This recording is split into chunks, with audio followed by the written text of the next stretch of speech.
E.T. The first of these experiences happened to my mum in approximately 1962 when she was around 8 or 9. This had a profound emotional impact on her, resulting in a keen interest in extraterrestrials and interdimensional beings. Mum and her family were staying at a holiday house out in the country for a few days. She doesn't recall who owned the house, but the owners weren't present. It was a warm day. Mum recalls being inside when what she describes as a fireball appeared in the house. She doesn't remember seeing it enter, only that it was just suddenly there. The fireball was about the size of a basketball and looked to be made of orange flame. It emitted a loud, deep, motorized sound akin to a lawnmower or Harley-Davidson. Whatever the sound was, she's never heard it since.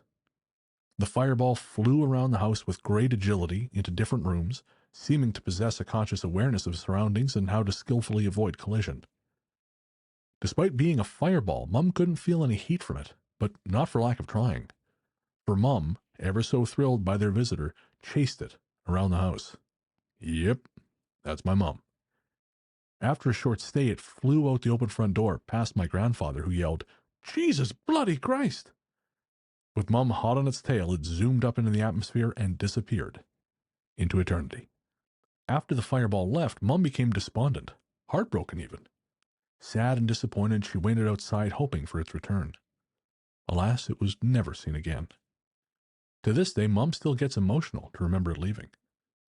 When I was a teenager, I asked my grandmother about this. She was reluctant to talk about it. Something about, "Now, what's your mother doing telling you about that?" came her reply. After some pleading and prodding, she conceded something, loud and bright, flew around with Mum chasing it. My grandmother told the story from the perspective of a concerned parent, focused on getting Mum to stay still. As her attention was on protecting Mum, she didn't exactly take detailed notes. She recalled it being loud, fast, and bright, but nothing more specific than that. My aunt apparently hid behind furniture, and my uncles were a bit too young to know what was happening. Then, around Christmas 2010, I was staying at Mum's. I'd just gone to bed and couldn't have been in bed more than a minute when the window lit up for a couple seconds.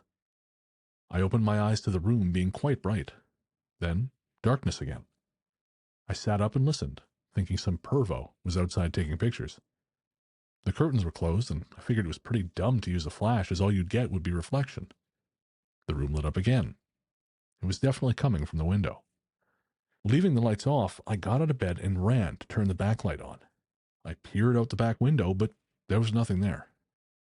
I ran to Mum's room and woke her up, telling her some creep was outside taking pictures and I was going to call the police.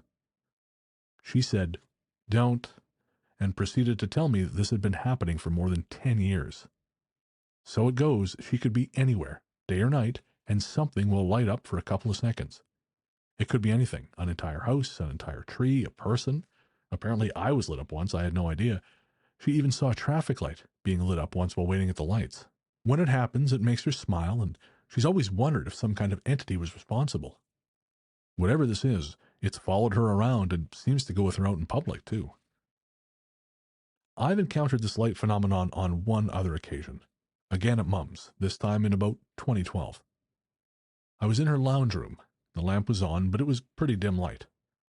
The room lit up for a couple seconds. The light is white, but despite this, it mutes all colors. Things don't appear black and white, but colors are noticeably faded. Also, this light casts no shadows. There's no direction to it at all, even when I first saw it through the window. I knew it was coming from the window because the curtains were glowing brighter, but the light had an oddness I couldn't place.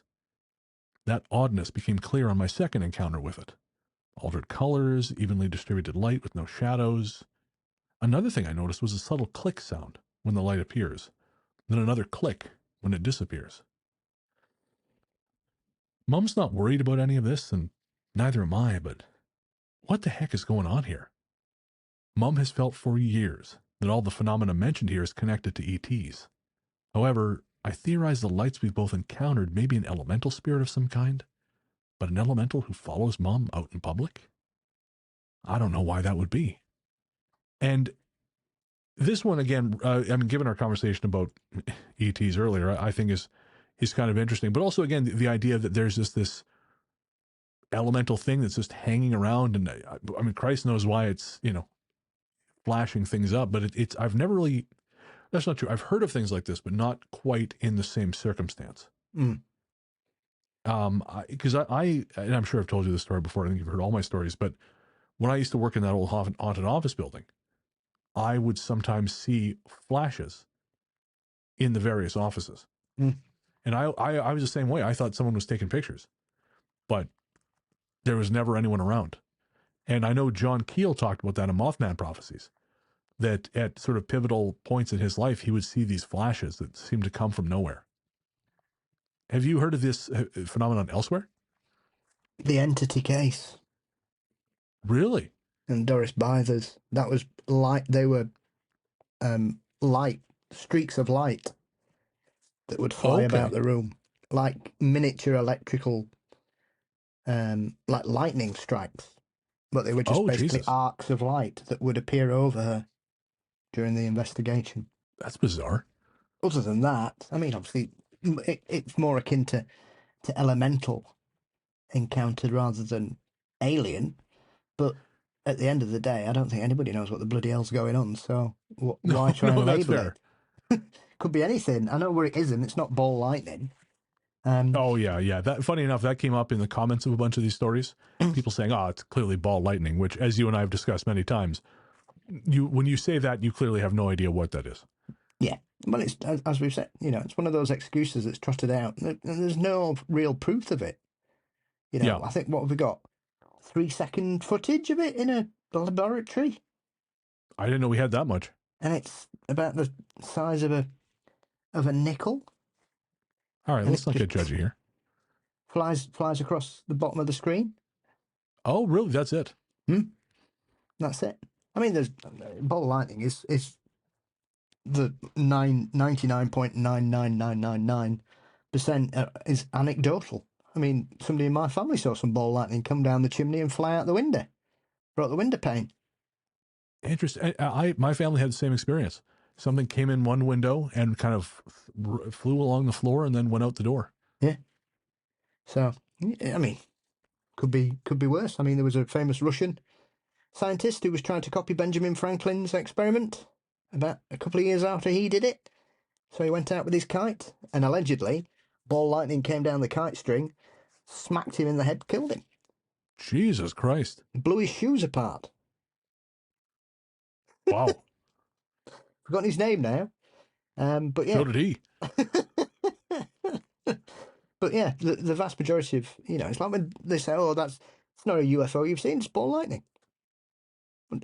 Nobody's seen ball lightning. We've no proof it exists. Yeah. Like people are clearly seeing something.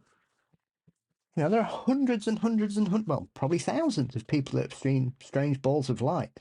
However, these seem to have some kind of intelligence, which would completely disregard that for me, because it's almost as if these have a conscious ability of their surroundings and their emotional impact on the viewer. Oh yeah. This very much seems like an aware thing, like the storyteller says. It navigated the house. It didn't careen into things. It seemed to very consciously avoid obstacles. Yeah. So, I don't know. Well, pivoting away from that, I wonder if this just seems like a great time to talk about your experience with the Estes method at Parameet, because we can't do any more with fireballs, but I would love to talk about that. Yeah. So I've always been very dismissive of it, I have to say, without actually trying it. Before we get into it, can you explain to the audience what the Estes method is? So the Estes method is that you will have one person who will be oblivious to their surroundings. So they'll be wearing a blindfold and a pair of earphones like these, cans, and which is connected to a spirit box, which is simply going,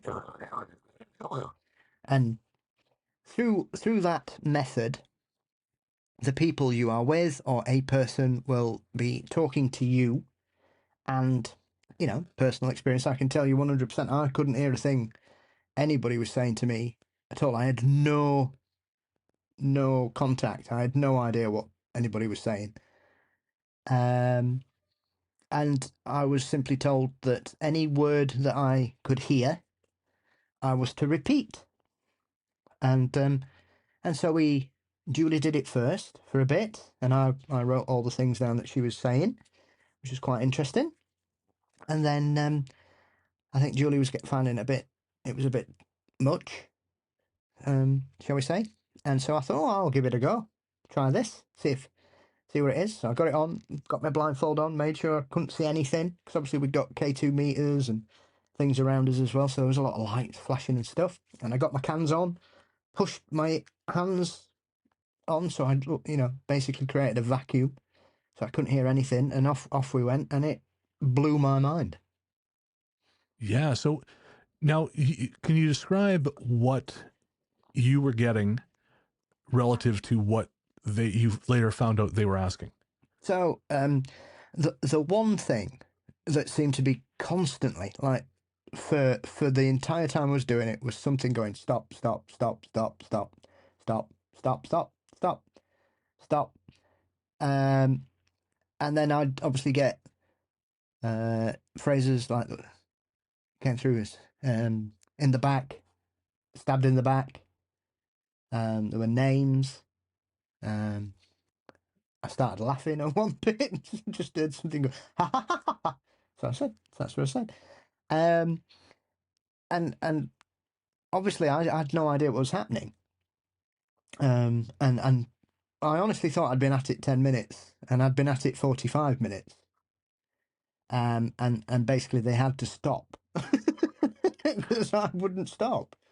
And then afterwards, when we sat down, one of the people there had to leave the room because they had a diabetic crash. Their blood sugars just wouldn't recover. Yeah, and that continued for a while, as I recall, because I remember standing outside with you and her a little bit later in the night, Yeah. and she was still dealing with that. Yeah, Emma, she was not well. Her blood sugar crashed while we were in the room, and she did everything she normally did to bring it back up, and it just wouldn't happen. As soon as she left the room, it came straight back up, which was odd. Jesus. And apparently there was a spirit in the room, and they discovered that it was connected to this enormous mirror that was in there. Right. And so they were trying to get this thing to go into the light, and that's why I kept saying, stop, no, stop, no, stop it, stop that, stop it. Apparently I was very annoyed that they were trying to, whatever this was, it was very annoyed that they wanted it to go. Oh, that's what it was. Okay, so I thought to stop it was more relative to them approaching the mirror. I didn't realize it was about moving this thing on. Well, it started that they were approaching the mirror, and it was angry about that, and then they were trying to make it move on, and it was like, no. No. Okay. Nope, not having that. Yeah, it blew my mind. Yeah, we because I didn't book the seance that night, so I hung out in the bar. We had some listeners come by. It was Johnny, Cassie, Vicky, and Richard came by to hang out. So I went and had some drinks with them in the hotel bar, and you and Julie went off to do the seance. And I was surprised. You were gone about 3 hours total, I think. Yeah. And I think if they had to stop me, I'd have carried on till 2 a.m, I think. I'm not surprised. Yeah. I just sort of imagine you in a shark cage, just like, nope, deeper, send me down further. I'll give the ocean the bends. But and you came back first, and you came back after the first seance, and you weren't that thrilled because I think you were saying that it just seemed like too many people in a room to try and accomplish what they were accomplishing. There was too many people there. There were people who had clearly researched the building. Right. I mean, there was one thing they were kind of saying to us: imagine, just relax, and if you get any information come through to you. I mean, the thing was, before the seance began, our K2 meter was going off like crazy. Once the seance began, it stopped and didn't come back on at all. But I ended up getting 2 names. I just John and James. So as I was leaving the seance before we broke out, and then we got invited to break off and do the separate investigation with the organisers, which was very kind of them. Absolutely. I just said, I've just got these names, John and James. And then the lady Penny, who was the researcher, came to me afterwards and said that The gamekeeper that used to work on the grounds was called John James. Son of a bitch. Wow. You know, didn't get a message or anything. Nothing at all. No, didn't. You know, I just had that name popping. Those two names, as far as I was concerned, I thought it was two people, but it was a gentleman called John James who was the gamekeeper there. I had That's no idea. madness. I can cast, 100% categorically tell you I didn't do any research or investigation or prep Sure. myself at all. But there were some people there who clearly done a lot of investigation. I know there was a paranormal researcher I had got on like a house on fire with, Mark Wallbank. He was a smashing fella from New Zealand. Yeah, good dude. And great taste in music. And he was doing a Ouija board session, and he just said it was ridiculous. He said it was obvious that this one particular person was just pushing it about. And he said it was laughable. It was just a waste of time. So I mean, it is what it is. But as someone that's always questioned the validity of seeing these things on television, I can categorically say that if they do what I did, then there's a lot more to this than meets the eye. Yeah, I'm actually, again, normally investigation, I'm not that hung up on it, but the Estes method is something I am actually keen to try myself. Yeah, I'm going to buy one. Oh, really? That's Interesting. it So, now. I'm off. what, Sarah, say I'm again? off to the spirit world. I'm off. Well, leave a trail of breadcrumbs. I'll come get you back. Yeah. I was because we were going to buy a Ouija board, but I think we're going to get one of these instead. That seems like the way to go. I mean, you've done a ton of Ouija boards. You've kind of got the lay of that particular land, but this seems like new territory. Yeah, it really did remind me of the excitement I felt in those younger days when I did the Ouija board sessions to the extent that we did. There was that kind of, I felt really excited afterwards and invigorated, and it like I say, it blew my mind. Oh yeah. Again, I was actually planning to leave because we had been hanging out in the bar for however long, and everyone was sort of breaking off and heading home because everyone was sort of, with the exception of Richard, who actually was staying at the same hotel I was. Everyone else was lived a distance away where they had to drive to get home, so everyone's kind of breaking off. And I was just about I was sort of down the driveway when I got the message from you saying, "Where are you?" And so I came back, and yeah, you were jazzed. We stayed up for a while talking about that. Mm-hmm. Yeah, and then decided to go wandering around dark woods. Oh, yeah, we did too, didn't we? I think I remember saying at one point, "Don't we tell people not to do this?" Yeah. The Ghost Theory guys, we're not real good at taking our own advice. Do as we say, not as we do. Yeah, that should be the subtitle of the show. It's always been my motto. What was interesting is we, aside from that, we didn't have much in the way of paranormal experiences in there, but there was one I wanted to bring up, and we may as well, fuck it, we'll do it here. But when you and I, that first night when we went walking around and they led us into the tower, obviously, it was, as you'll see in the ghost hunting clips, folks, it was a big old laugh. We'd, again, had a few beverages and were walking around with some of the other early birds. And then we went into that first room, which again, you'll see in the video, and it was totally, it was fine. It was a room. And then we went upstairs, looked around, went downstairs, and we went back into the room on the way down. And it was really interesting. It hit you first, and then I felt it after, but you felt this, as I recall, it was a profound sadness all of a sudden, wasn't it? Yeah, I felt it was like I'd been wrapped in a bubble of melancholy. Interesting. And it was like I was in a different room, and it must have been, I don't know, 5-10 minutes. Oh, at most, because we weren't upstairs very long. No, from going into it on the way up, it was fine, and coming on the way down, honestly, it was awful. It was really sad. And as soon as by the time I got back out the room and to the bottom of the stairs, it had left me. Right. But I could still, the emotional, how it made me feel was quite a lot. I mean, obviously, one of the people there burst into tears. I was going to say, yeah, one of the sensitives who'd come up there with us, took a while to bring her back, as I recall. Yeah, she had to take some time out. Yeah, that really put a damper on the drinking for a little bit. Yeah, well, just a little. Just a little.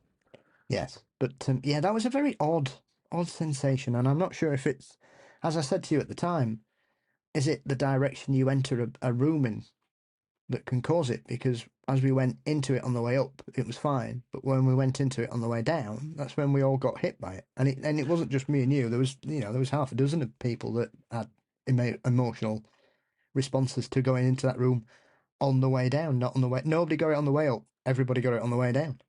Yeah, and to be clear, not everyone was drinking. No, That's sort of the obvious is like, oh well, after a while the party starts to dip, but not everyone was drinking, or at least not to the degree we were. no.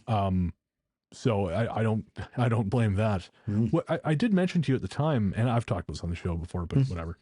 My old apartment, over when I lived, my first apartment when I moved here, there was always something a little bit meh about it. But the building next to it, I was told by the landlord that it's particularly active to the point where she had some craftsmen who would come into work, some tradespeople, and some of them actually stopped coming to that building because they found it so unpleasant. And when I was first getting into all this stuff, my friend and I went to go and explore it.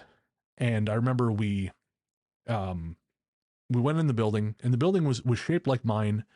So it was a rectangle, except this one had a second rectangle that sort of went to the back of the property. It looked kind of like an L. And I remember going to we went into the building, went, I think we went down the L hallway, up the stairs at the back, came back on the second floor. Then we took the elevator up to the third floor. And coming out on the third floor, I'll never forget, I started to feel dizzy. And it was the first time I had this experience that I later came to realize is when I'm feeling presence, I get this sort of sense of dizziness. And we looked down the hallway, and it was like looking through smoke, except there was no smoke. That's the best way I can describe it.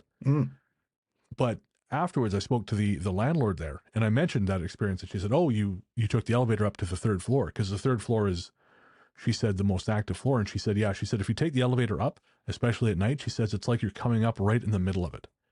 She said, what I have to do is, she said, I have to come at that floor from the other side of the building.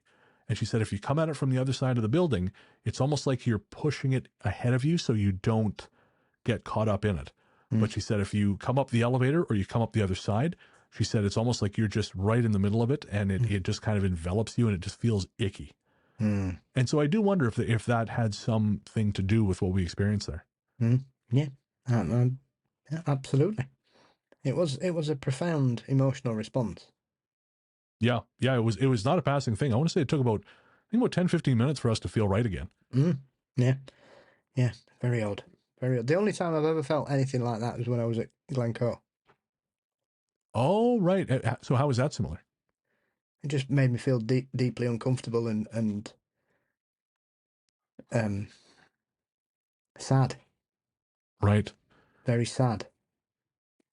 Now, did you ever experience that again? Because you actually stayed in Browns Overhaul, whereas I stayed down the hill. Did you feel anything again, aside from during the Estes method experiment, while you were staying there? No, I didn't pick up on anything,